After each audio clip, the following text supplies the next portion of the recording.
ladies and gentlemen, welcome to another episode of the A-01 podcast with upgraded graphics. How about that? Yay! We've got a lot of stuff to talk about this time because we have a brand new anime season that started. We got some nominations for the Crunchyroll Anime Awards, which means we can go down the list and pick out everyone who's going to win based on advertisement and money spent. And then, of course, we have other stuff. So, but first, how are you guys since the last month we talked? Been doing pretty good. I've landed back into my addiction for Final Fantasy 14. That's all I can say. It's over for me. I mean, again, this has been quite a month, if anything else. I mean, some good, some bad, but heck, if you haven't checked out the site already, please check out our interview regarding with famed voice actor Jonah Scott of Beastars fame. And yeah, just absolutely check out the video. We had some great conversations with the guy. Just absolutely lovable spirit. And if you want to know more about the industry, definitely check it out. So yeah, we just had that interview on the side, and personally for me, again, I'm good. Like thankfully, it's a bright afternoon at the time of recording, and just trying to enjoy life until we head into May. Which again, it's just crazy right now because we just had released 80-degree weather in during this month of May. It's just really crazy. And now, boom, cold, bad, cold, red. Geez Louise, it's crazy. But actually, it's getting more consistent in May now. So here's hoping. You're literally talking to a person who lives in Florida, you know? I know, you have one season. I getcha. You have one season. No. We have 3 seasons, all right? We have winter, which is the first 3 weeks of February. We have summer, which is the rest of the year. And then for 6 months, we also have hurricane. Right. Right. I'm gonna get parts of the zone of the equator. That's geography for you. Yeah. Matt's not the only one who's addicted to a video game now. I kind of finally started Vampire Crawlers, and I'm kind of regretting doing this podcast because I'm like I could be playing more Vampire Crawlers. To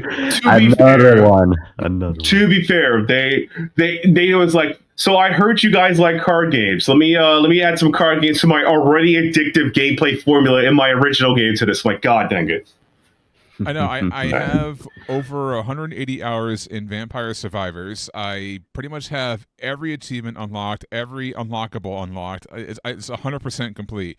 And then it's like, oh, they just turned it into a card game. Well, I love card games because, I used to play Magic and Hearthstone and now the Bazaar. And it's like, all right, just put 2 of my biggest addictions together into one game. Let's see how that goes. Yeah, well, there goes the time. Literally, it was Thursday night, and I started playing it for the first time at 7:30 p.m. And then I thought 90 minutes had passed, right? So I just look at the clock. It's 10 after 11. And I'm like, fuck, I got to go to work tomorrow. So I had to forcefully get off. Jesus Christ, they got him. Another one. Dude, almost 4 hours, and I thought it was only 90 minutes. So I was like, yeah, I'm addicted. It's over. It's over. It's over. It's always that one that gets you. Always another one. Yeah, so speed run this VTuber corner shit because I got to get back to Vampire Crawlers. Let's go. Let's go. Okay. All right. So VTuber corner has a lot of great stuff. We got a lot of good news and maybe one in bad news. But the good news is that as a Final Fantasy 14 fan, I was surprised to see that Iron Mouse was there as a special guest. It was really, really interesting. She was there. She met Sorkin. She was a special guest. She was at several panels. It was really cool seeing her there. I don't have the money to go to Anaheim to be there. I mostly had to watch everything from that was showcased on the YouTube and Twitch page. So I've only saw the keynotes and the Final Fantasy 14 PvP. There's some other things I have to watch, such as the explanation for the new combat system. But this is not a Final Fantasy 14 stream. This is VTubing. And Iron Mouse being there is cool. But somehow, there were some only weirdos on Twitter, just weirdos on Twitter, were mad that Iron Mouse was there because she doesn't play the game, only for some people to have found out her account and that she has roughly 1,000+ hours, which to me is like, if I look at my account, because there's two in-game trackers in Final Fantasy 14. There is the, if you play on Steam or whatever, which by the way, this is this center. If you play Final Fantasy 14 online and you're using the demo to log in, that still counts as playtime towards the game, even if you have the official key to play everyone. Doesn't matter, it's just a login, all right? So I have about over 2,000 plus hours in the game. In game play time, I have about like, if you do slash play time, that's like at least like 300 plus days. I don't really kind of care, but it's like at the end of the day, people looked it up and felt like, oh wait, she actually plays the game. She's 1,000 plus hours. I was like, yes, she plays the game. She streamed it a couple of times. She was not at the Dawn Trial event, I believe. I could be corrected on that. Everyone knows, but that's about it. It's like, guys, STFU. She plays the game. She's not a tourist. Get a life. Like you're talking. I'm going to shoot my shot here. You're talking to a woman who is disabled, who is mostly online. What is the online games that people play? Final Fantasy, World of Warcraft, and got insert shooter game here. Those are the top 3 games people are playing if you're a shut-in. All right. Which one she picked? Some shooters and FF14. God, yeah, Jesus. Not to brag on her or you, but my slash played in World of Warcraft is over 810 days. Just saying. Respect. Yeah, but it's like there are 3 ways to measure playtime. Like you could say hours because you're using Steam or whatever. You could use the playtime in game, or you could even use. God, I forgot there was like logs. Well, I forgot they called it for World of Warcraft, but like you can actually look someone's entire like play session through logs and like that. But yeah, so it's like chill on me, guys, get off with that. But Iron Mouse did some other cool stuff, so we can get into that. Yeah, like just wrapping up on Final Fantasy with Iron Mouse. Yeah, again, she met Sonken. I did match the character stream when she met Sonken backstage with Pete, and yeah, it's Sorkin. Yeah. Oh, Sorkin. Okay. My bad. And yeah, the song basically had him. And in case you want to know, you can see her video performance on her YouTube channel, which is "Give It All, Sinister, and Return to Oblivion." And just checking out the songs with her new outfit, and just the fact that even the official Final Fantasy 14 account retweeted her is just like. Yeah, definitely. This was definitely a bucket list for her. That one of her dreams have come true, and I don't know. Here's hoping down the line that maybe a VTuber can make a song for Final Fantasy 14. We hope. Or get the collab, or get a collab in the monetization store because Lord knows they need it. Because it's like the only collab that items they have for FF14 is just their other games, like from other FF games or Neo Fantasia. If you want to buy like cosmetics, so hit them up, man. Hit them up. So yeah, but yeah, this collaboration with Iron Mouse is just absolutely stellar. So again, I'm happy for you, Iron Mouse, and just keep on being you. Definitely one of many people's Kamioshis, and of course that's not the only thing that happened. This past month is that she and Monkey, just Connor, Sea Dog VA, also did their annual cyclothon of spanning of 14 days during the mid-month of April, which they have raised over $1.5 million during that duration, more than last year. And yeah, like I'm not sure about you guys regarding to the cyclothons, but like raising money for a cause and just to the point of that much amount, 1.5 million is. Oh no, those are really cool. Like I've seen people do that. Like if you're a fan of another content creator, Machin Obama cycling to Japan, he's done some of that too. So that's usually fun content to watch, like people cycling through a country. And I don't know who's doing it for Connor, but maybe his editor or someone else is going to do the edited vlog, like day 1, day 2, etc. So that'd be really cool. I can't wait till those goes up. I mean, I know they also Chris Abroad also does is with them during the cyclothon as well. So maybe we're going to one of those. I'm not familiar with the finer details, but yeah.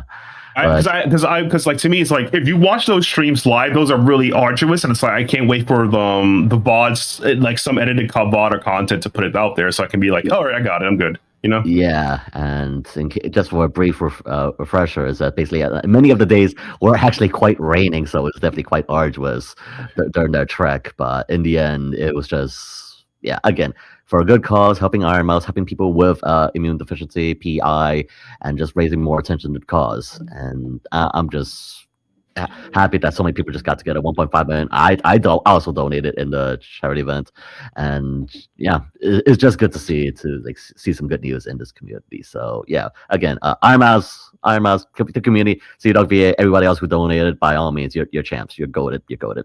So great. And the money is going to the good idea of the Immune Deficiency Foundation, not the bad idea. But everyone to know that, like, it's going to the good one. I said specifically Immune Deficiency Foundation. Yeah. Just making sure the good one, not the other one. All right. Speaking of the good one, Hachima, Hato is back, baby. She just released a video on her YouTube channel of her visiting the Filipinos with her dad. So there's some content in there. So slowly but surely, Hachima's back. The world is healing. That's a great look at that.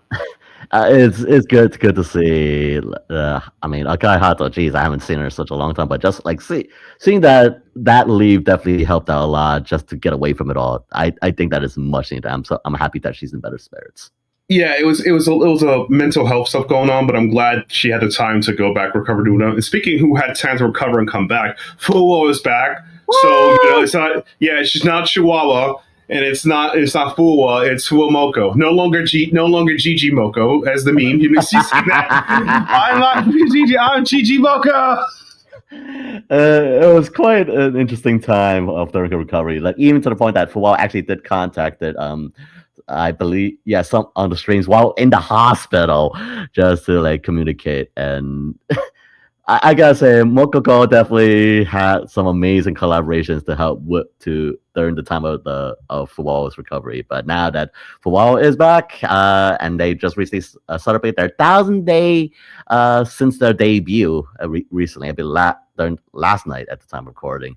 And yeah, I'm just glad to see the duo is back, and hopefully we'll see much more good things in the future. Yeah, that's pretty good and crazy. And what's also crazy is that, like, if you guys saw on the news at time recording, OmoCat is selling Hololive Justice merch, and most of them are out. I don't think OmoCat has confirmed that there are any restocking yet, which has always been like a thing for them. They run out of restocking. So it's like because it's like, oh yeah, like right now the only thing that is available left right now is the Hollow Justice varsity jacket and the t-shirts and the Elizabeth Bloodflame hoodie. And if you're a fan of Raoa, the Chatini t-shirt and the Raoa hoodie. That's it. The hats and other things are there, obviously hats, skateboard, etc.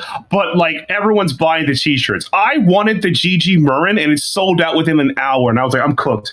I couldn't even buy the Otomo Celica Cecilia t-shirt. That was gone too. And I'm like, it's not even sweater season. They've bought the sweater too. So I might, depending on my paycheck, I might just buy the Elizabeth Bloodflame hoodie if it's available by the time I get paid next week. If not, that's no god anymore. It just makes me glad I bought my Chatini shirt from OmoCat, and it is definitely good quality. We're not sponsored by OmoCat, but if you have to check out OmoCat's shirts and sweaters and hoodies, they really are very, very goodly made. When I tried the Chatini outfit, it is just actually nice stitching material. So yeah, definitely very comfy. So yeah, if you're a fan of if you're curious about OmoCat merchandises, definitely check it out. No, it's definitely good. And if you want to support your Kamiyoshis, then yeah, this is definitely one way to officially do so.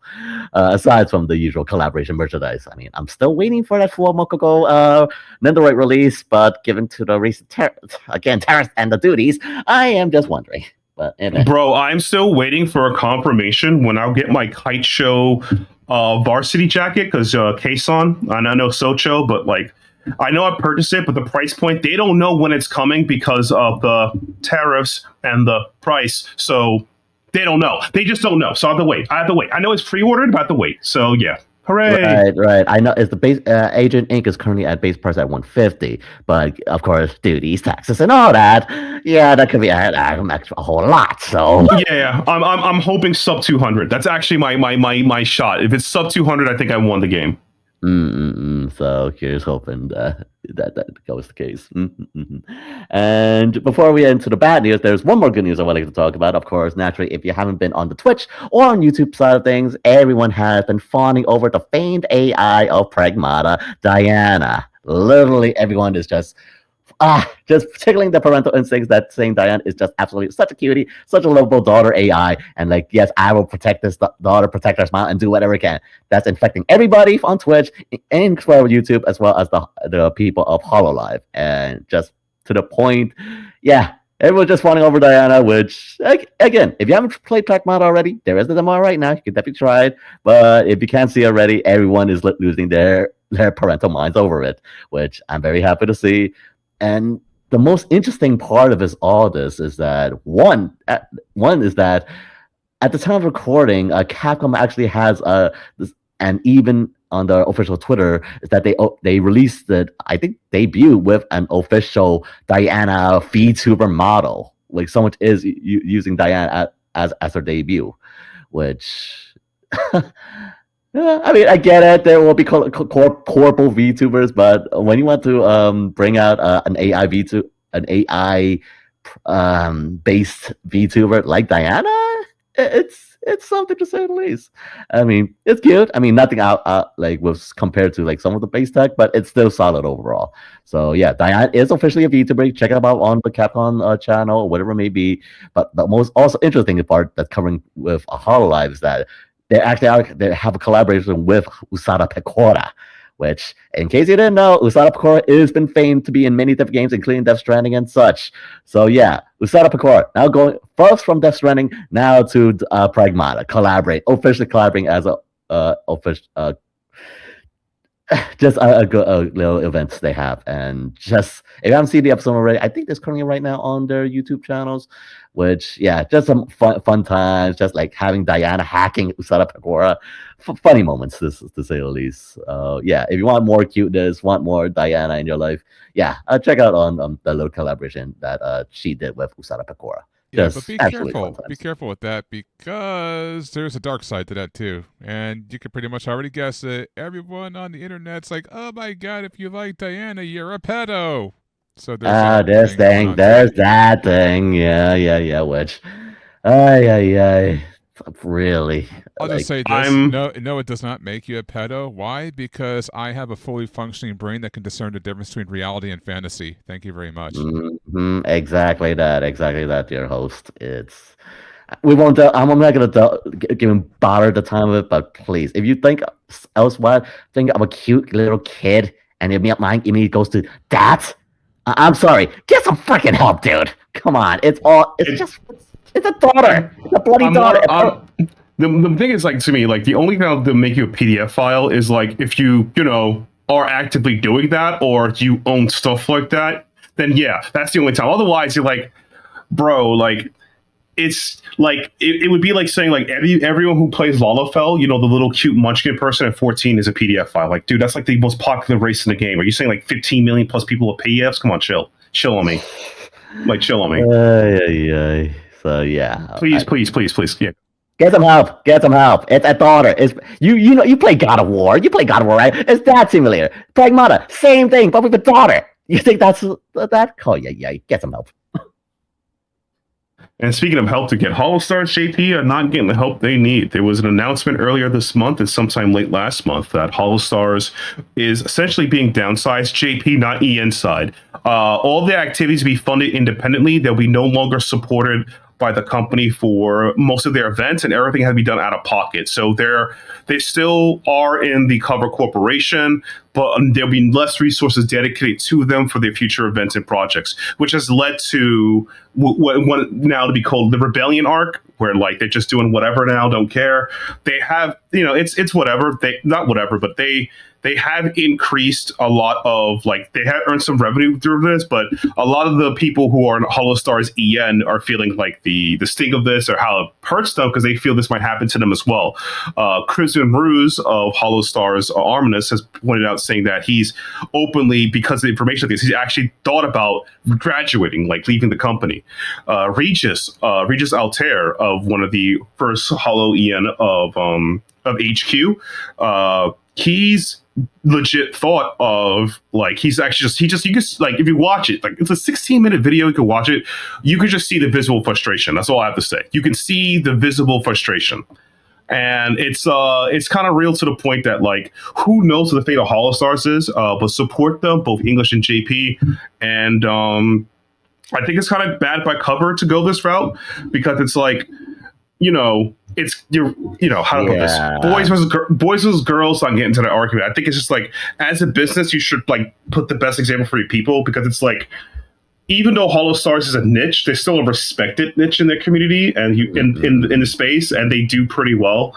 So I think you should probably give them the feedback what they need. Like if you're expecting to be as popular as the girls, then you're gonna have to actually push them as hard as you do for the girls. But again, these are things that has to be done. You're cutting the hand and not doing that just seems like not like a good thing to do. That's all. Yeah. Like you're part of the company and like you're doing things for that, but now you're saying like, oh, we're not gonna be financially helping you. Like it has to be on your own. Like then what's the point of my working for you? Like, look, I respect you as a company and I'm as an under employee and like help bring into it. Be it of course talent income. Would just say that to the company, and you're not gonna help us bring you more money. It's frustrating to say the least, and.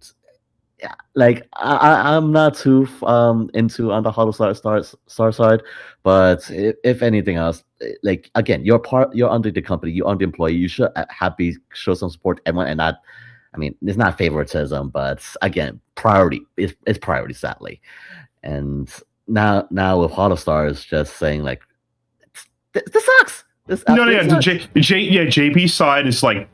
Just whatever. English side's kind of worrying. People worried about the future of this brand because again, like the best way to describe it is like Hollow Stars is the Falcon, the Legend of Heroes of VTubing. They have a very small, very passionate, dedicated fan base. They enjoy it. It's what it is. And if you lose that, that could be a big deal for you socially because it's like, that's pretty bad for you guys because it's like because it would just be like it'd just be pretty bad because it's like I think again Hollow-Star JP has been around for a while. I want to say like between 5 to 8 years. They had some rough Givingtons, but it's like I feel like they're still relevant. I mean, Rob Roos has what 300 plus K subscribers, 500,000. He's still really relevant.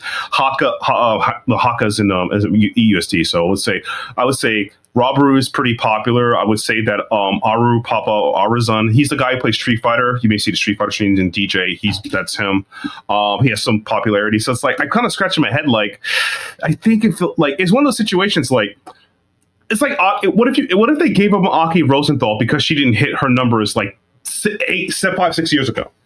And that's what it feels like, yeah. Because Aki Rosenthal is like one of the most hardworking VTubers of all time. Like she did not get her numbers as quickly as everybody else did, and she still got it in the end. So I respect it.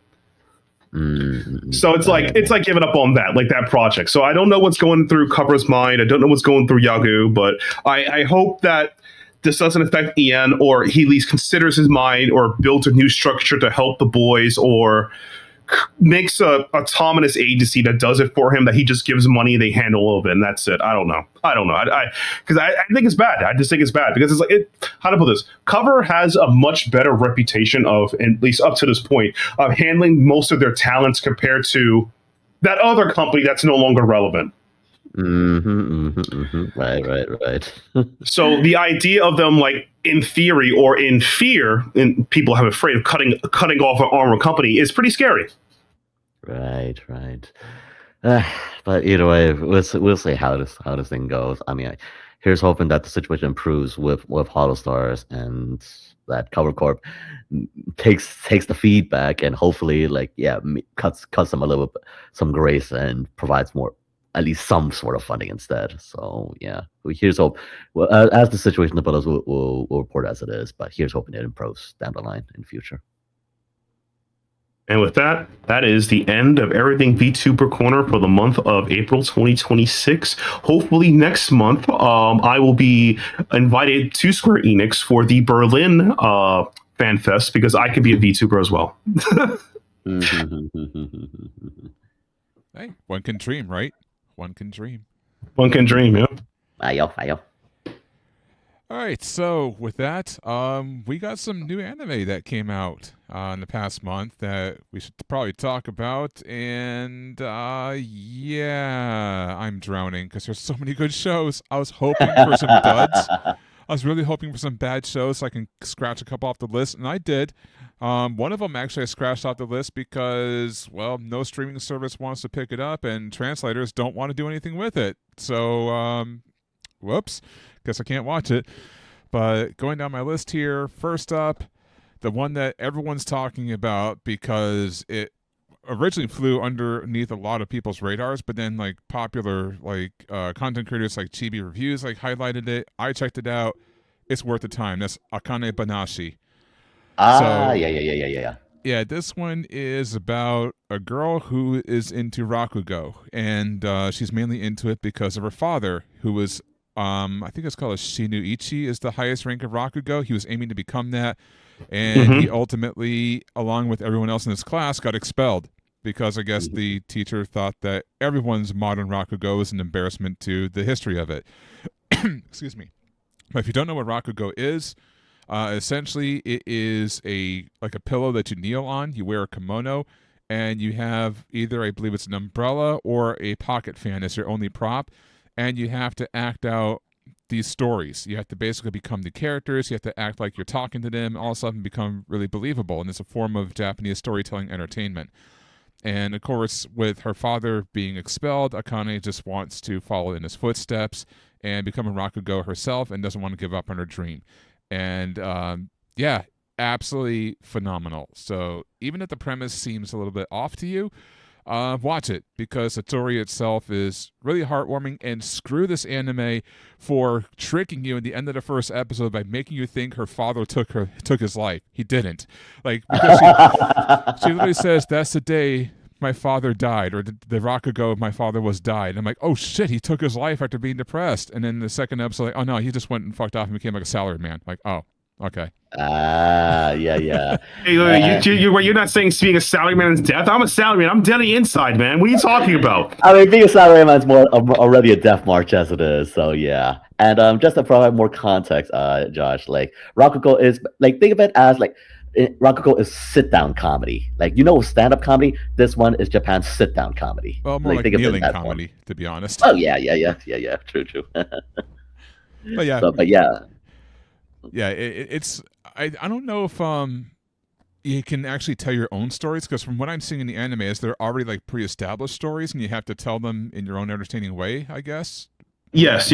There's a series like that's more detailed, like called Descending Stories. It's on the Rakugan series, but it's talking about the history of Rakugan and people evolving it. There are set stories passed down that you have to learn to do. Those are more traditional. In current modern Japan, there are Rakugan that are acting more stand-up-ish or using personal stories, but that's like against tradition because how dare you talk about you? I ain't here for you. I'm here to say the 10 cent stories I heard as a kid. You know, that kind of energy. I have a feeling it's like an old people's entertainment thing. That's what it kind of sounds like. It is. It does feel like a little bit, but like the only like other Rakugos, well, I know it's basically Joshi Raku, like that comedy one with Rakugo, but I know this was like featured in Japan society here in New York, which like if it drew attention to that, then yeah, it definitely is like a cornerstone of Japanese culture. Even like there's maybe famous Rakugos actually stop by here as well. So if it's something you want to know more about Japanese culture, definitely check out Akanebashi and Rakugo itself. It is definitely an interesting subject to research upon.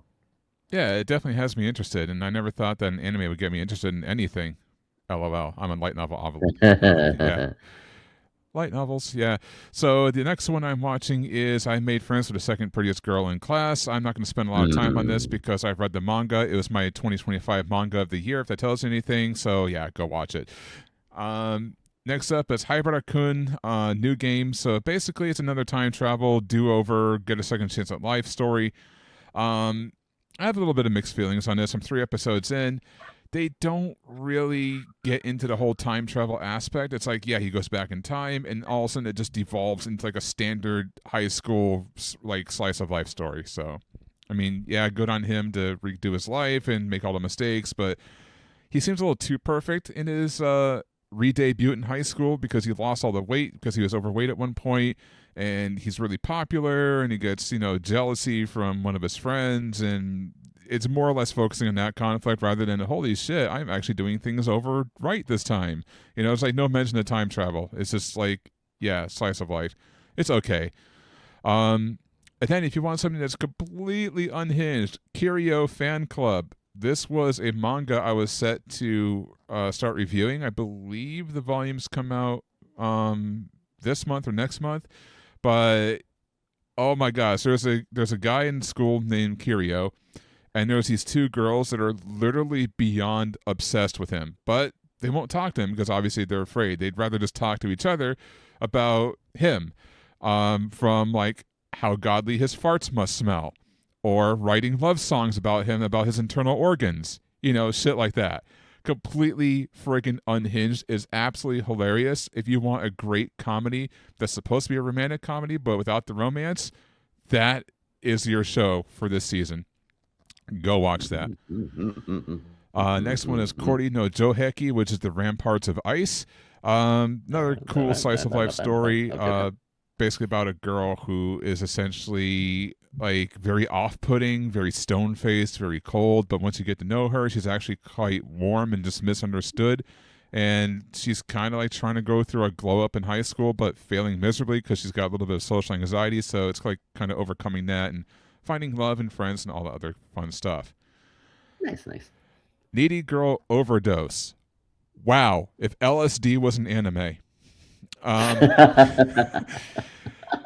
So this is all about VTubers and streaming, and you guys might actually like this show, but it's not happy, it's not campy, it's not rainbows and sunshine. This is about as dark and as gritty as you can get. Think of like Inio Asano with stuff like Downfall and Dead Demon's Destruction and Goodnight Pun Pun. Think of stuff like Boys Abyss, things like that, but only in a VTuber space.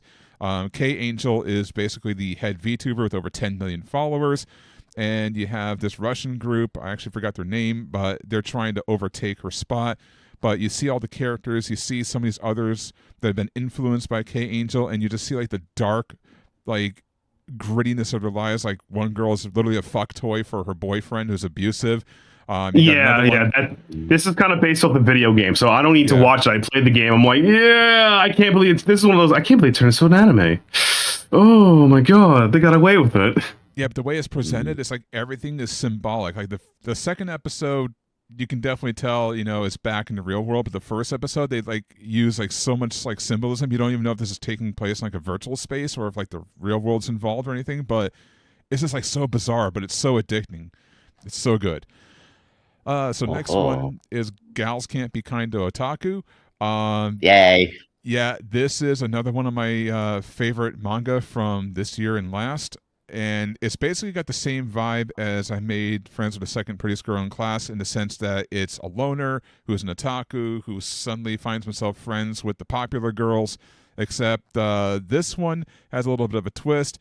They like a knockoff of Pokemon. I mean, come on, it's actually Pokemon, but Glittermon, yes, Glittermon. Glittermon. And one of the girls that he befriends is secretly a huge fan of it, but she keeps passing it off as she only knows about it because of her little sister who doesn't actually exist.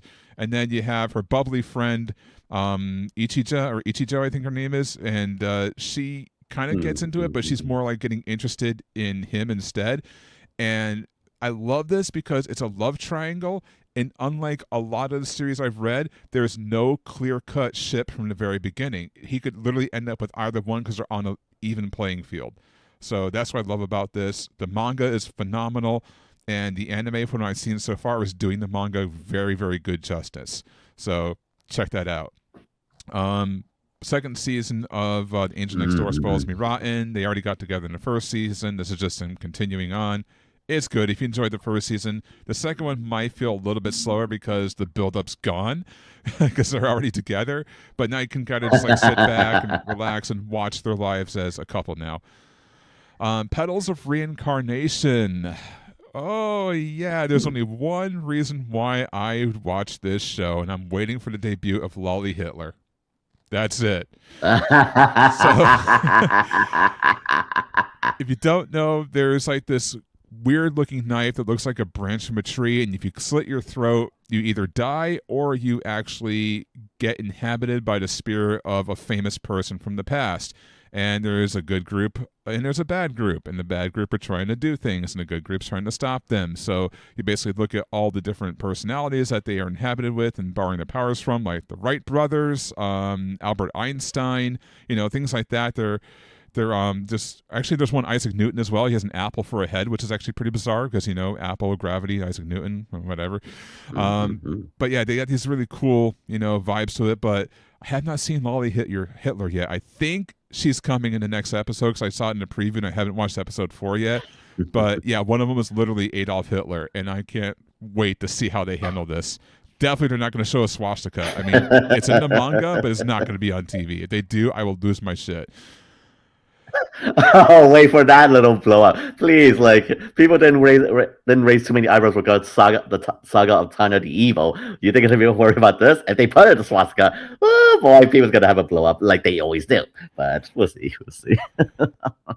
Yeah. I mean, let's put it this way, right? Remember, in Tokyo Revengers, in every couple of volumes, they had to remind you that the swastika symbol is a kanji for peace. It's not meaning that. They had to put that in every volume. So I'm like, yeah, we're in trouble. Yeah, that's right. If you don't believe it, look it up. The swastika was a symbol of peace until Hitler got his hands on it. He ruined a good thing for everyone. Yep. But up next, we have season 2 of the PowerPoint after the end. So, the animation did not get better. Yikes. Yeah, read the comic instead. You'll have more animation flipping through the pages than you would watching the show.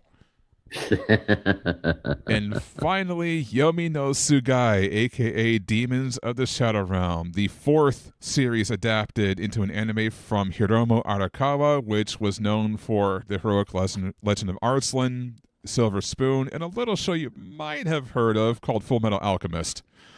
So, yeah, this one is another masterpiece. Like, everything she touches just is amazing, and this is no different. And yes, all the characters look like characters from FMA because that's all she knows how to draw. At least she's not Hiro Mashima where they were literal copies of each other. It's like, oh, look, it's Lucy in Eden Zero, except she's just not Lucy. Oh, and there's Erza as a space pirate. All right, cool, but she's not called Erza. And there's Happy, who's called Happy? Oh, or whatever. He's a good one. Right. But yeah, so far so good on this season, and I don't even remember the show I dropped outside the one that didn't get translated, which was the one, I forgot the full name of it in Japanese, but it's the one where this girl goes to college and she ends up working in a manga cafe, which is actually inside the college itself.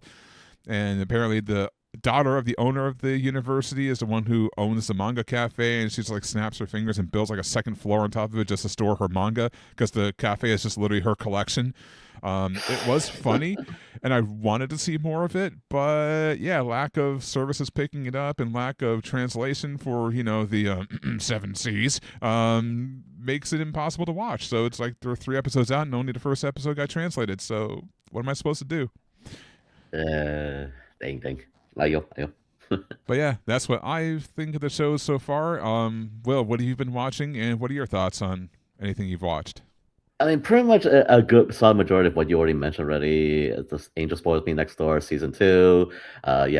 Making my friends with the second most popular girl, Otagao. Again, props to your recommendation for Otagao. I was like checking out obviously on social media, like, okay, what's the thing about? And when I finally delve in, like, okay, it's basically otaku. Like, if you love like My Dress Up Darling, but more of the otaku side of things, then yeah, you definitely gonna love those series Otagao. And again, just like the dynamic between the both of them, like, geez, I don't know who to pick, who's best girl. They're both best girls. So again, props to you, to your host, recommending that series and show. Well, like I said, if you like that one, you should definitely check out Second Prettiest Girl because the 2 shows are extremely similar. There's a couple different. I'm watching those 2 together, and yeah, it's just like a very good feeling vibes of the dynamic is like it's a high school thing, sure, but also at the same time it's just like it's something. There's definitely that purity of it, such. So again, the high school drama, but is very full, very fluffy. Of course, I need to go and definitely check out My Farming Life Fire Life season 2. I know that thing is currently is doing right now. I've watched the first season. I really need to get back to the second, really catch up on the second season. Of course, the other shows that I also been checking out. Yeah. Like I know there's like it's mostly just during these second season. Like my I think no, the third season of Reincarnated as a Vending Machine season 3, which I'm surprised that thing got a third season. But of course, another thing, little slight tribute to VTubing about that the ending song for Vending for season 3 is done by Fuamoko, which I'm just happy to see that. Yeah, the girls like again. You thought Gakuakta got a song from Mori Kalaibi of Hololive. No, we also get Vending Machine from Fuamoko as well. So yeah, if you want to hear more, so yeah, a lot of more of Hololive talent is getting their songs being done into anime now. So good to definitely see on that. Of course, the other one that's like this is my good, just simple dumb fun is Rooster Fighter, and just like the absolute crazy premise of it all, of a chicken fighting against demons and just trying to find the demon who killed her, his sister chicken. It's just simply dumb fun. And if you haven't checked out the dub already, the dub is just also absolutely top notch. So again, Patrick Sites, it's deal. It was not to love the dub, if anything else. So yeah. So aside from that show, I think I know I've heard some decent things regarding to the Fist of the North Star airing that's currently right now, because like I did check out some clips. It basically is reminiscent of more of Baki's style. So like maybe it's slightly starting to warm up on me. So something you may want to be look towards to is the Fist of the North Star re-release, and other shows that. I don't know. Like I know there's one that's like very popular that's called Marriage Toxin, which. Well, I've been reading the manga, so I would highly recommend it. I've been watching it, so but that's me. But yeah, please check it out. Yeah. Marriage Toxin is also of another one that's like very revered, and probably I definitely did check on that as well. And of course, naturally, I'm glad. Well, fourth season now is Marimasha Imakun, and basically we're going to the Sound Festival arc. And again, it's Irimakun. If you have been reading the long-running series right now, you're going to enjoy like this whole antics. And now with this music festival, we're going to a silent demon who just phases out of in the background and just only wants to play a trumpet. Is just again, it's Irimakun. So I can't wait to see more of that series. And I can't wait for the dub as well. So yeah. I mean, those are the majority shows I've been checking out right now. Mm-hmm. All right. And Matt, have you peeled away from your Final Fantasy XIV addiction long enough to actually watch anything this season? I did. I'm actually caught up with Freerun. I actually watched Jushin Kaisen and finally understand that nobody actually watches this show. I've accepted that. Based on Twitter and TikTok, I understand the LARPer meme now. No one watches the show. No one actually watches the show. It's just people just take clips and shit post it to oblivion. I've accepted that. But no, I've actually watched that. I've actually had a chance to also watch MF Ghost to keep up with it because I'm a huge Digital D fan.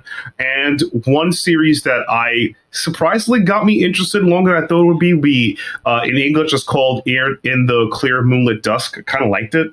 It's pretty interesting. That was pretty fun for a shoujo romance. And I watched the Baki Do Samurai arc because the Musashi arc is where it's one of the dumber arcs of Baki the Grappler. So I need something dumb to dumb down all the serious stuff I was watching. But yeah, and my Marriage Toxin. Look, the manga is really good. I'm surprised they maintain a lot of the energy within the anime. So, woo! That's a surprise. I'm super surprised about it. If I wasn't already watching was 14 now down to 12 shows, I probably would pick that one up, but the premise didn't really speak out to me. But I've gotten a lot of press releases about Marriage Toxin, at least 1 or 2 a week. They're really pushing this show like it's the holy grail of anime this season. I feel like it's because it's like I want to say like Meguro Kenshin, but it has both appeals to if you're into romance and action, so kind of both. So we got everybody in this one. While gals can't be kanto otaku, that appeals to a decent demographic, but it's very well written. I don't have money for the manga, so I'm not going to watch the anime because I want to actually read it. But that's just me. I need the money. Somebody give me money. Also, I promise to spend that money on Final Fantasy 14 subscription. So if you give that, I promise we'll go there. But Yes, give this guy human monies or be cursed. every cash. If he's watching, that's the best I can do. Sorry, Danhausen. I'm probably cursed now. Sal, off topic, I am so happy he's gone over that from quickly. And that was insane how fast over he is. I mean, he's already was over, but God, I'm so happy for him. Top 3 merchandise sellers at WrestleMania. That's goddamn something. But yeah, speaking of being cursed, it is that time of the year for me to lose all my partners by saying this. It's the Crunchyroll Anime Awards, or at least the nominees. So they put out the list, and yeah, there's a couple of these where you can definitely be like, yeah, that one's winning. And there's some that, kind of leave it up in the air. So let's go through it and let's do our picks. So Anime of the Year, they have Don Season 2, Gachi Akuda, My Hero Academia Final Season, Takopi's Original Sin, The Apothecary Diaries Season 2, and The Summer Hikaru Died.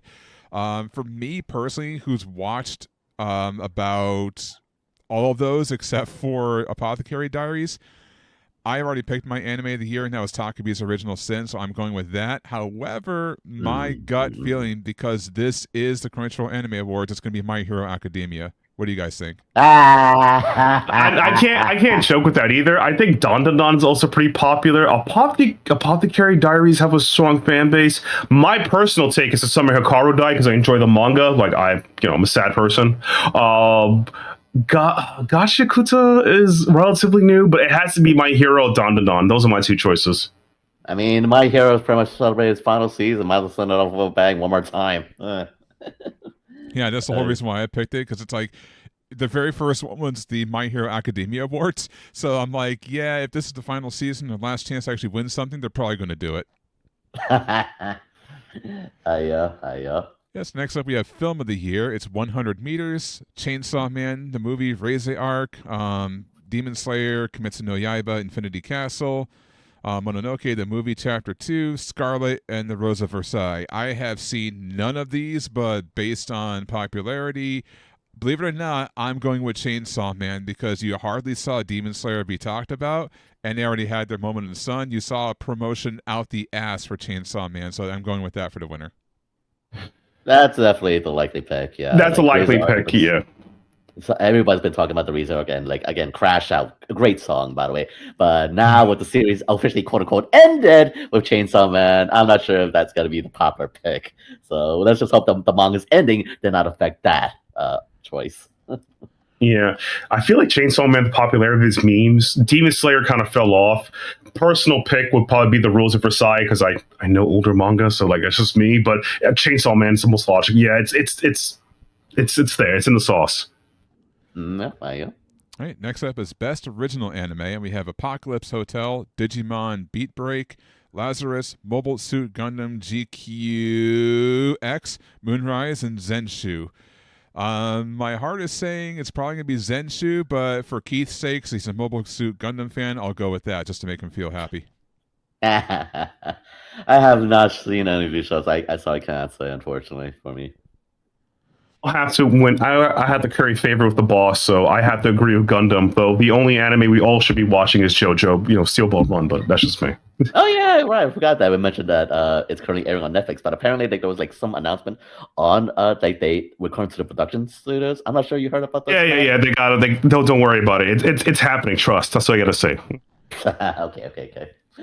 All right, next is Best Continuing Series. We have Dandadan Season 2, Kaiju number 8, My Hero Academia Final Season, One Piece, because that gets nominated forever because this show will never fucking end, Solo Leveling Season 2, and Spy Family Season 3. So this one, I can definitely see Dandadan taking over My Hero Academia. But there's that little thing in the back of my head that says it's going to be Solo Leveling only because, it's produced by Aniplex, which is also owned by Sony, which also owns Crunchyroll. So why not promote the shit out of their own IP again like they did last year at the Anime of the Year? So, I want it to be Dandadan, but that little nagging voice in the back of my head says it's going to be Solo Leveling. So you know what? Fuck it. I'll pick Solo Leveling just to please the stockholders over at Crunchyroll. I mean, I would love solo leveling to take this one. Like, it's definitely like the series that's just like it again, Korean series, representation on that, and just again overall performance and nice, incredible arc. It's just absolutely a fun time. Though I got to give props to Down on as well. So yeah, it's definitely a flip between those two. Hopefully. So I hope One Piece doesn't win it because I'm tired of One Piece. I want Spy X Family to win only because it's Josh's fault that I've been watching the series, and now I'm going to remove a section of my bookshelf to actually buy all 15 volumes up to now. Yep. Yeah, 15 volumes. I'm gonna buy all 15 volumes to get there. That's what I want. But the real answer is Don Don Don, or if somehow the sponsorship My Hero, the sponsorship My Hero. Yeah. All right, so next up we have Best New Series. We have Clevitas, Gachiakuda, Sakamoto Days, Takabi's Original Sin, The Fragrant Flower Blooms with Dignity, and The Summer Hikaru Died. Holy shit, this one's very hard for me. I loved Gachiakuda, I love Takapi, I love Summer Hikaru Died, but again, it was my anime of the year, so I'm going to go with Takapi, although in this category, I think Gachiakuda will probably be the one that wins. Yeah,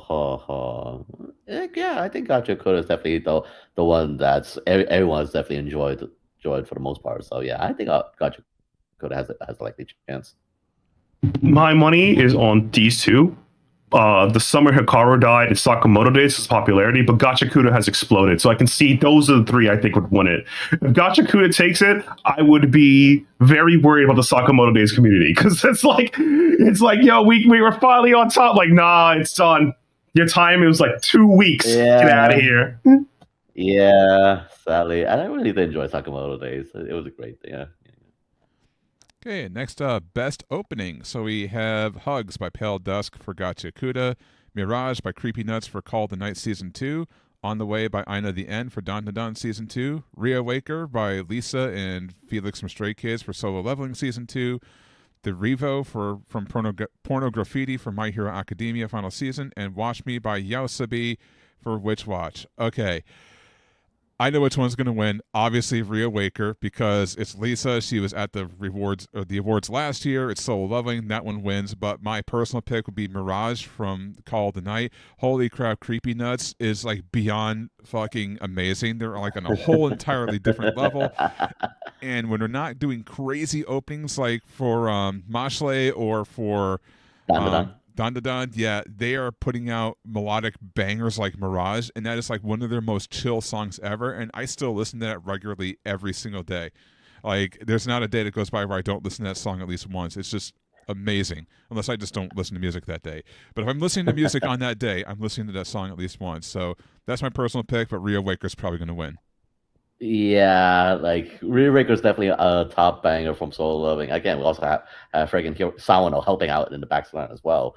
But yeah, but as I said, Creepy Nuts is just definitely absolutely killing it. Again, they made an appearance in Coachella, and they just finished up their North American tour not too long ago here, and just the talent that Creepy Nuts has done these past years is just absolutely nuts. Their songs, Mirage, from Mashle, from Don Don Don, all those, like, again, Black Oranges, definitely such a great show song, and then of course everything else in between is just like there's always a song that really matches the mood, whatever it may be. If you need show song, if you need some good nightclub theme song, anything of what you want, they always have got you covered. So yeah, I want Creepy Nuts to win this one, but yeah, probably Soling will take this one as well. I'm with you, Josh.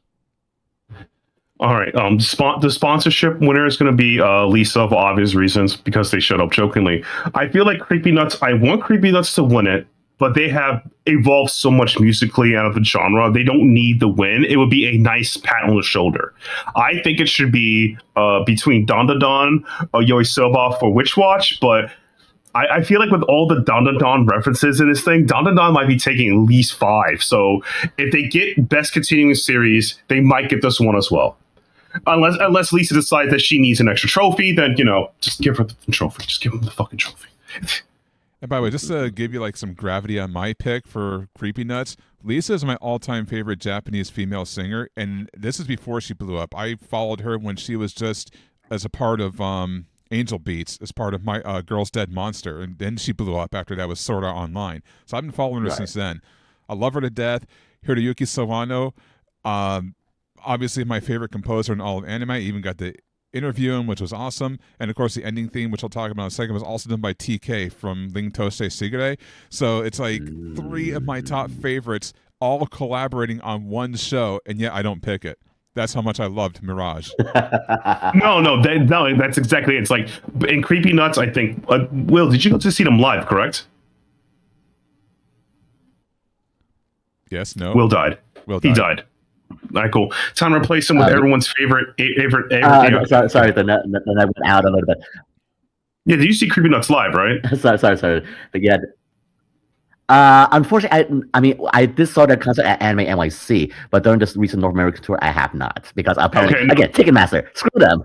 Yeah, screw them. Okay, just want to be sure. Yeah, because like to me, it's like Creepy Nuts as a discography. You guys play on them. They're really, really good. They hit my alt taste. They're really good at what they do. It's like I want them to win, but they musically improve so much. I don't think they need the award. They have a fan base, a strong fan base that are just like, I would say, quote unquote, normie pill people. You know.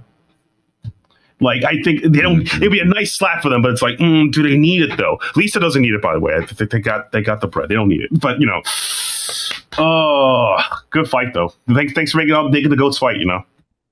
All right, and then like I said, best ending is next. We have Actor by Lila Sikuta for Spy Family, Beautiful Colors, One Republic for Kaiju number 8, Dokasteru by Wirtz for Dandadan, I, Bump of Chicken, My Hero Academia, Kawaii Kaiwai by Piki by My Dress Up Darling, and Unapex by TK for Solo Leveling. This one I can't refute. This one's going to be Unapex. I mean, I got to pick TK for one reason only. I didn't hear any of the others. That's the only one I heard. And plus it's TK, and I'm going to fanboy over him, so yeah. Yeah. That's definitely the top and good solid ending, if anything else. Like the only one I probably only heard the other one was dang crap, I forgot. It's not ringing my bell, but yeah, TK, and there's one more in that list. What was that one show? Shoot, dang it, I don't know. But so yeah, I'm probably go with TK as well. That seems to be definitely the likely pick. Well, this is like fuck my memory. Let's just go with TK. Yeah, that's the way to go.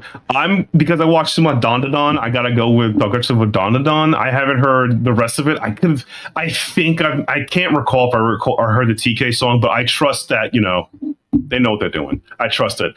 I want to give Spy Family more credit, but at the same time, I want to read the manga. So if it does less, there's a more chance I could spend the money on buying 15 volumes, you know? Yeah, and if it didn't actually end wait a minute. Never mind. The anime aired this year. I was going to say it should have been Look Percent Who Percent by TK, the ending to Genosha, but I forgot that's a 2026 anime. Never mind. For some reason, I thought it started in 2025 and ended in 2026, but it didn't. I'm dumb. Yeah, fuck my memory too. Best action series. We have Dandadan Season 2, Gacha Akuda, Kaiju number 8, My Hero Academia, One Piece, and Solo Leveling Season 2. Another tough choice. I could go either way. If Crunchyroll doesn't go the whole, pat ourselves in the back, I'm going to say it's probably going to be Dandadan for this one. I mean, for best action wise, like, yeah, Dandadan is definitely that moment is just absolutely bonkers of it all, but again, Solo Leveling is pretty much just goes hardcore regarding to with Jinwoo and such. So I don't know. I gotta go with Solo Leveling with the best action. I mean, I gotta go. I was gonna say, go ahead. Yeah, they do go hard with it, but it wasn't as hard as Jinwoo versus Ignis from season 1. I mean, yeah, they had the Biru fight in season 2, which is pretty good, and that was pretty hype. But it was literally one fight that got everyone like super hyped. Dandadan just had like so many amazing fights that kept you more entertained, I think. So that's why I'm picking that. Okay, fair point. Yeah, my hot. Yeah, I'm the same boat. Like Solo Leveling, I've seen. Shout out to YouTube for showing me the fight, but like that's it. It's Dandadan Gachakuda because they're there.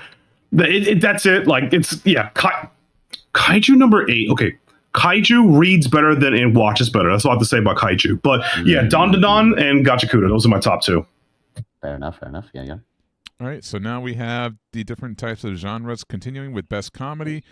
City, the animation, Don to Don Season 2, My Dress Up Darling, Ranma Half Season 2, Spy Family, and Witch Watch. I could definitely see Don to Don taking it, but, it's still one of my favorite comedies. I'm going to go with Spy Family. Yeah, I'm with you there, man. I'm with you there. Spy Family's comedy is just like it matches so well in this such. I mean, yeah, the Don Don definitely has that like just again off the wall bonkers, but there's just something about Spy Family it really matches the mood personally for me. Let's see. As an older fan, like I personally think I give it to Ranma and City Animation. Those are the choices I would choose because they're both hilarious to me. But this is Don Don Don's category to lose. If they lose this category, there might actually be a democracy in this election in this award ceremony. But for me, it's City the Animation and Ranma because they're way more funnier. They're more slapstick for me. Okay, next we have Best Drama. We have Aunt Shirley, Blue Box, Orb on the Movements of the Earth, Takapi's Original Sin, The Apothecary Diaries Season 2, and The Summer Hikaru Died. You know what? Like I said, I love Takapi. It's my best show of 2025. Summer Hikaru Died is also equally as amazing, but I have a nagging suspicion because of so much hype surrounding the show by all the different content creators. I'm going to pick a dark horse and say Orb is going to win this one. Curious. Okay, interesting. So has Orb been sponsored by Sony? That's the real question, because that's a legitimate question. Have they been? I don't know. That's a good. All question. right, cool. Then yeah, that's a question. Yeah, there we go. Yeah, because that's got to know. In terms of drama, I probably got to go more. Safe say is definitely Takapi, just because it is definitely more striking in their delivery, in my opinion. I mean, Summer Hikaru Dive is definitely a solid choice as well, but that's more based on the horror. Takapi is definitely more of the drama, like more into the darker side of things of humanity, in my opinion. For me, I would probably choose, because of the popularity, and I think I'm see it more seriously everywhere else. I gotta go with the Apothecary Diaries, and my personal take is the Summer Hikaru Died, because that manga is just as good. It's like, it reminds me of what I like about Silent Voice. It's a good story. To the point, it's finished. It's not like, To Your Eternity, which says, drag me to another arc of me just waiting to end. Like, please end the series. It's nothing. Please end. Please end the series. Please. You hear me? Oyima-san, please end To Your Eternity. It's done. I'm tapped out. I'm done. The Summer Hikaru Died. All right, and because we have been so flooded with this over the years, it has its own category, Best Isekai. So we have Campfire Cooking in Another World with My Absurd Skill Season 2. Shockingly, Disney Twisted Wonderland, the animation, got nominated. From Bureaucrat to Villainous, Konosuba, Bonus Stage, ReZero Season 3, and Zenshu. Yeah, ReZero's taking this one. Hands down, ReZero's taking this one. Yeah, I'll probably go with that as well. ReZero as well. No comment. I feel like the only, ReZero should take it. Hard body. The only competition they have is Campfire Cooking in Another World, only because the circles I follow are really like that skill. That's a bit. Konosuba has outlived their popularity unless the check clears, and that's about it. So it has to be ReZero Camping Cook Fire. That's it. All right, and next up, my favorite category, Best Romance. So we have Blue Box, Don to Don, Honey Lemon Soda, My Dress Up Darling, Ranma Half, and The Fragrant Flower. I literally just reviewed Volume 11 of Honey Lemon Soda today, and I love the slow burn of these characters in their development, but it's not peak. It's an average romance. I can't see this winning, and because it's so popular, it's going to be Don to Don. Let's face it. I mean, sure, they have some solid romance as well. Though I got to go with the one that everyone more or less. Again, my Dress Up Darling is just a great romance, personally, for me. I'm gonna go with that one. If I had to make a real legit season, I'm not Rama's a comedy. I'm not putting it in there. Don Da Don's a comedy. It shouldn't be in this. This whole thing. And a real. If there's a real decision, it would be between the fragrant flower blooms with dignity or honey lemon soda. And it's like those are the real seasons. But if those are the choose, I would choose. But if based on this thing, it's probably going to go to Don Da Don, to Dress Up Darling. Blue Box is just there just to be noticed. I'll stand by that. Well, it's funny you mention that because they're in the next category too. Best Slice of Life. Anne Shirley, Blue Box, City Animation, Dress Up Darling, Spy Family, and Fragrant Flower. Yeah, this one I can see definitely going to Dress Up Darling. I think that's this category for it to take. Slice of Life is either be Dress Up Darling or Spy Family. If I have to choose one, definitely Dress Up Darling, just because it's definitely more Slice of Life based. I feel like for me, City Animation is too comedic to be Slice of Life. It's like Nichijou. I can't. So like no. Personally, for Slice of Life, I would choose the Flagrant Flower Blues with Dignity. But the winner will probably be between Spy X or Dress Up Darling. Flagrant Flower definitely deserves more people's reading. It's just a very standard, grounded story, so it's pretty good for me in that regard. All right, next is Best Animation. Don Da Don, Gotcha Kuda, My Hero, One Piece, Solo Leveling, and Takapi. Why is Takapi in here? I understand it was a great show, but the animation is about as basic as you can get. There is no comparison to any of the other shows listed. I think it just got thrown in here just for the sake of it being in here. But if I was to pick one of these, because it has such a unique style and a unique premise, I'm going to go with Gotcha Kuda.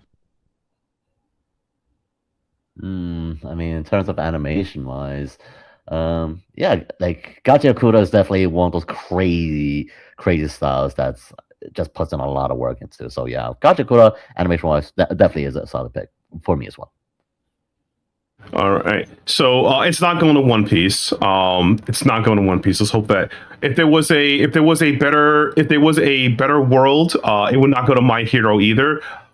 So Gachi Okuda has the best. I would say the best looking, the best visual representation. It's the most unique looking out of all the series here. But Sony did sponsor it, so it's going to go My Hero Academia and Sunshine. Just say so the check. Just because the check cleared. I'm going to skip the next one because it's background art. Actually, I'm not going to skip it because I do actually have some thoughts on this one. So I thought it was going to be boring, but whatever. We have City D Animation, Don Da Don, Gotcha Kuda, Kowloon Generic Romance, was the first time we've seen this nominated. So The Apothecary Diaries, In the Summer Hikaru Died. For background art, I'm going with Kowloon Generic Romance, not because it's fresh and a new pick, but if you've actually seen that show, the detail in the backgrounds and the way they present stuff blows everything out of the water here, including Gotcha Kuda, which... I mean, if you can make a trash heap look amazing, you're doing something right. But Kowloon is just on another level compared to all these other shows. So that's definitely my pick. I'm repeating with you there, Josh. Kowloon, again, based on the city of Kowloon, and just if you know those details, and again, you see those scenes in the show itself, it's just beautiful. I mean, based on the city and just the vibes of it all, it really matches well with the show, and the art just definitely proves that. So yeah, I'm with you there, Kowloon. Right. So let's see. Let me look at I'm looking at the list, and I gotta check out. So Kowloon ourselves is unique. The Summer Hikaru Died. The background was just pageantry, very simple colors. City animation. The background was only to comedic effect. It was pretty plain. Kowloon is the obvious winner, but Don Da Don. The check. Clearing. Don Da Don it is. It's which presenter is walking away with a sack of cash? That's how you know who won. Best character design. Don Da Don, Gotcha Kuda, Dress Up Darling, One Piece, Takapi, and Apothecary Diaries. For this one, I'm going to go with Gotcha Kuda because out of all the ones on this list, and I am familiar with all the characters, they are the ones that stand out the most from a design perspective. They look the most unique. I mean, Don probably would have taken it if this was season 1, but since we're already familiar with the characters, I kind of want to go with something a little bit, a little more original. Dress Up Darling, I can see why, because, cosplay, and the character always changes their looks and stuff. Takapi is just Takapi, and the rest is just, whatever. So, Gachakuda, my pick, most unique looking characters. And you said One Piece is on this list, correct? Yep. Then that's what I'm gonna go for. I mean, it's like maybe, like one regard to the design of One Piece is just like it's Oda Sensei. Like there's nothing more unique than Oda Sensei's designs personally. And again, because we're naturally going with the recent live action, so that's just been airing recently, it's just like it's memorable. Personally, in my opinion. I mean, I'm just going for the mainstream stuff. So, but personally, I'm going for One Piece. Okay. Best character design. If you somehow pick One Piece, I would look at you differently. Like, so you just like looking at the same 3 strings for like 20 years. Okay, we're good on that one. My Dress Up Darling has the best costume design. That's a very specific category. Once you understand that, you know what I'm talking about.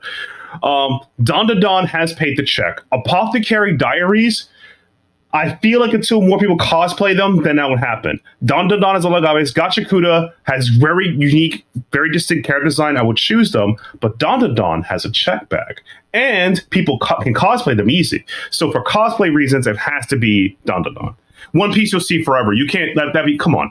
Oh my God, best character. It's been 30 years. I know what Luffy looks like. Just wear a busted up red T-shirt and a red hat. I'm sorry, a sleeveless T-shirt.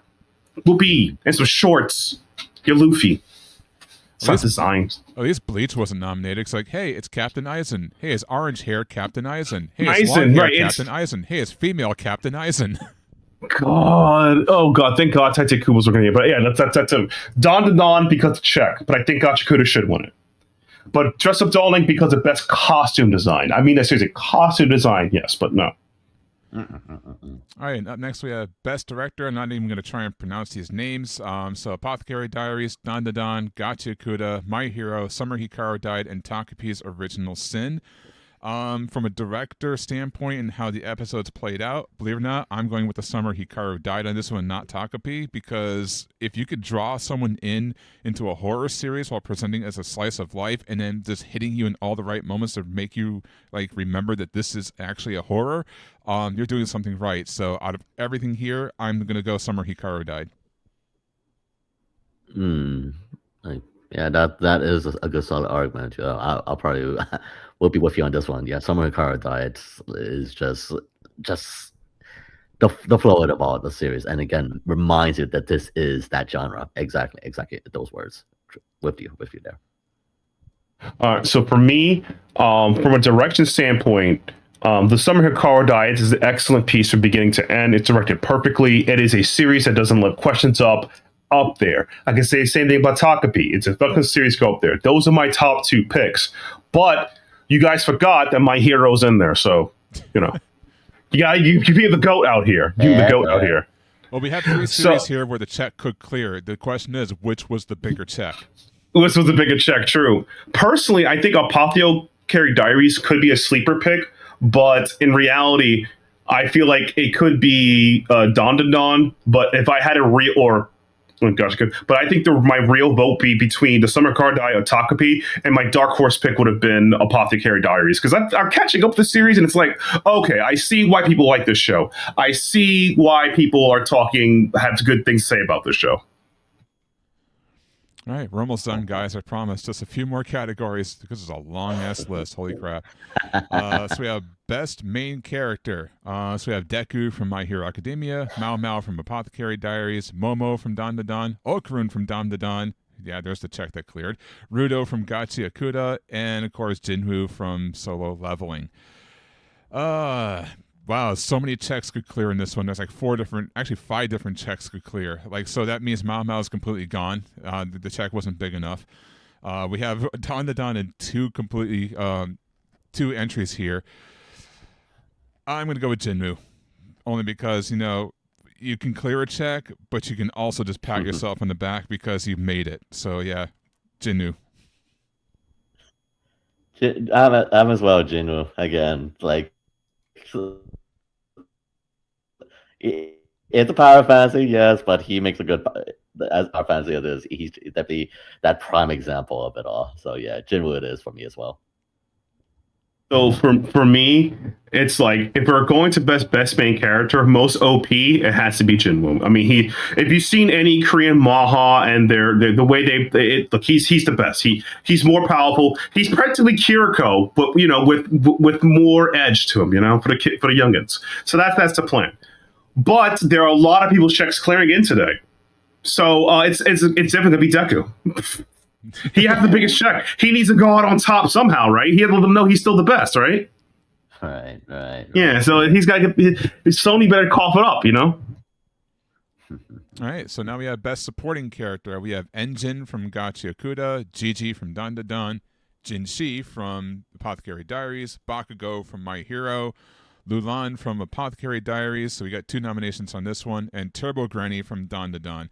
A lot of people are probably going to say it's Turbo Granny, but compared to season 1, she kind of like fell into the background and just became comic relief whenever she was needed. I don't consider that, as a supporting character. If I were to pick one, it's probably me Enjin from Gachi Okuda because he actually played a mentor role for Rudo and actually had a profound impact on him becoming a cleaner. So I'm going to go with Enjin. Yeah. Engine is definitely one of the solid supporting cast for the main character of Gacho Koda, and yeah, just seeing the dynamic of them both two is just it works out pretty well. So yeah, I'm with you there. All right, so for all the fangirls are telling me right now, based on the threats they have sent my way, it has to be Bakugo because he is line best boy. So it's Bakugo. Yeah. Turbo, like we're not gonna make real decisions here. We're about getting paid and fast, and we're just gonna do it hard and sloppy, So the sloppiest pick is Bakugo, 100%. Though it should be canonically Enjin. I think that's probably the only character I would probably pick. I mean, God, did Gigi do anything in Dawn season 2? Like Gigi was there. I mean, he basically emerged in, I forgot the name of the demon he emerged with, and he became kind of like a comedic villain. I mean, yeah. Like, sure. Yeah, but the best boy has to be Bakugo, so yeah. All right, and now we have the category that Anya Forger has swept in every year that she's been nominated with. That's the Best Protect at All Costs character category, and obviously she's here again in Spy Family Season 3. We have Deku in My Hero. We have Kararuko from Fragrant Flower, Mao Mao from Apothecary Diaries, Suika from Dr. Stone, and Takapi from Takapi's Original Sin. I would normally just go with Anya Forger because she has been the penultimate winner. However, if you've seen Takapi, I think the octopus knocks Anya Forger on her ass and says, "You are no longer Waku Waku." This I'm gonna diverge from you. I would still prefer to defend Anya's protect that smile of anything else. Yes, Takapi definitely has that innocence. I guess you want to protect that little taco, but Anya is Anya. You protect that little Esper and mind reader. So I think the era Anya is over. Why would you put Deku? That's just a really silly idea. Suika is 5 years too late, so it's Takapi. Sukiya is 5 years too late. It has to be. It's either Takapi or Anya, but I'm going to pick It has to be Takapi. It has to be. We can't keep She can't keep getting away with this. She can't keep getting away with this. All right, 2 categories left because I refuse to go through every single voice actor category because there's a ton of them. I obviously don't listen to dubs in any language except for Japanese. So, best anime song, we have In Bloom for Apothecary Diaries, Iris Out for Chainsaw Man, Jane Doe for also Chainsaw Man, On the Way for Don Da Don, Rio Waker for for Solo Leveling rather, and Watch Me for Witch Watch. Oh man, based on the amount of press releases I got from Sony Music Japan on this, I am just going to go ahead and say Iris Out from Kenshi Onezu for Chainsaw Man.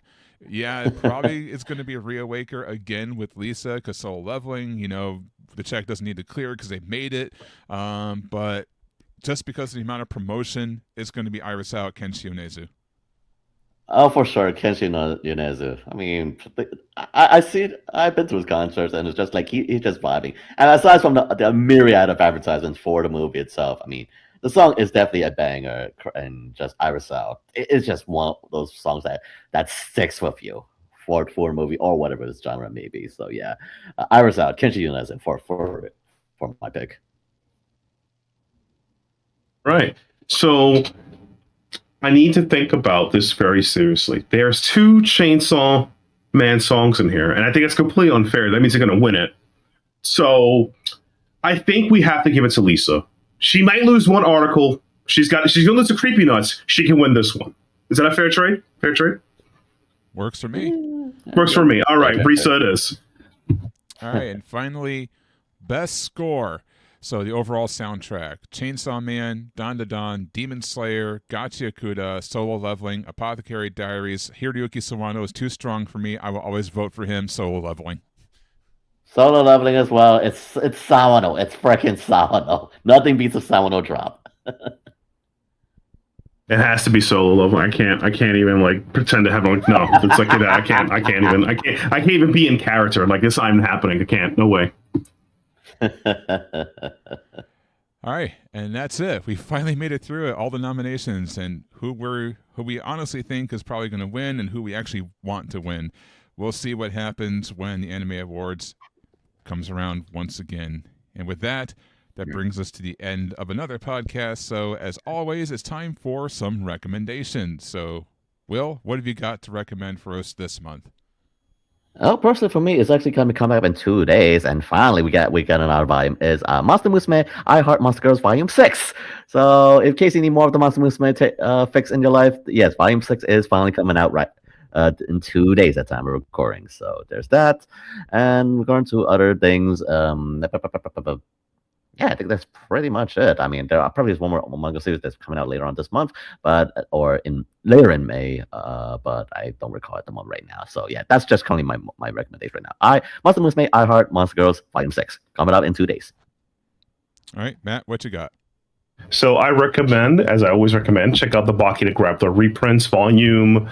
It's coming out in a couple of days from now. So volume, I believe, 15 and 16 be out, which continues the Maximum Tournament arc. I recommend that. And also we have a surprise for you JoJo fans out there. One of me, jokingly, I'm the only one jokingly, but they actually printed the JoJo Purple Smoke Distortion, a spin-off series that deals with Fuga from Golden Wind. So we finally get the Fuga arc from Golden Wind that wasn't there, placed back then. It comes out, I believe, the 28th. So check that out, Purple Smoke Distortion. If you're a huge fan of Golden Wind, this is a great pickup series to it. I think that Viz has done a great job of printing the shonen, printing the spinoffs of the JoJo series. I think the spinoff for Part 4, I believe it's Diamond Unstoppable with the whole horse. That one's pretty good. I'm butchering it. Oh, I'm sorry. Shining Diamond Outbreak. There we go. Yeah, Shining Diamond Demonic Outbreak. That's it. That's been fantastic. 3 series. It's a 3-volume series. It's a great cap-off point for Part 4. Thus Spoke by Rohan. Volume 1 and 2 is currently out. Volume 3 is coming out in the future. So I'm really happy that I'm only getting the mainline JoJo books. I'm looking at spin-offs as well. So yeah, if you're a huge Part 5 person, Purple Smoke Distortion dealing with Fuga is going to be great. So check it out. All right, my recommendation is the first volume of Bug Ego. It is by One, the creator of One Punch Man and Mob Psycho 100. Yes, the son of a bitch did it again. This thing is phenomenal. It's probably going to get an anime. But yeah, this one is essentially about a person. I already forgot his name. Kokudo. Yeah, he has this ability to do life hacks. And what's a life hack? Like dropping 60 yen into a vending machine, pushing the buttons in a certain order, and watching a bird shit in the same exact location every single time. Because it's One. He's fucking stupid and crazy like that. But there's also a life hack where if you dance naked on the soccer field after an eclipse, you can turn back time. And his friend I believe his name is Hitsujiya, tries it and fails. And for 44 years, he basically holds a grudge against Kokudo for tricking him. But he takes his word for it when he finally meet in the future. Say, do the dance again. This time, do it right. And lo and behold, he does. He goes back time. And then he essentially is reliving his life over again while learning more about different types of hacks, like hacking your dreams to have full control over them, or going to a certain museum and having your soul copied and swallowed by a demon. So it's like really like out there stuff, and they put forth like the notion that there's other hackers out there doing things. So it's another crazy series from one. I don't know how he keeps doing it, but this is amazing. And yeah, just go read Bug Ego. It's great. So with that being said, it is time for final thoughts. So Will, what are your final thoughts for this month?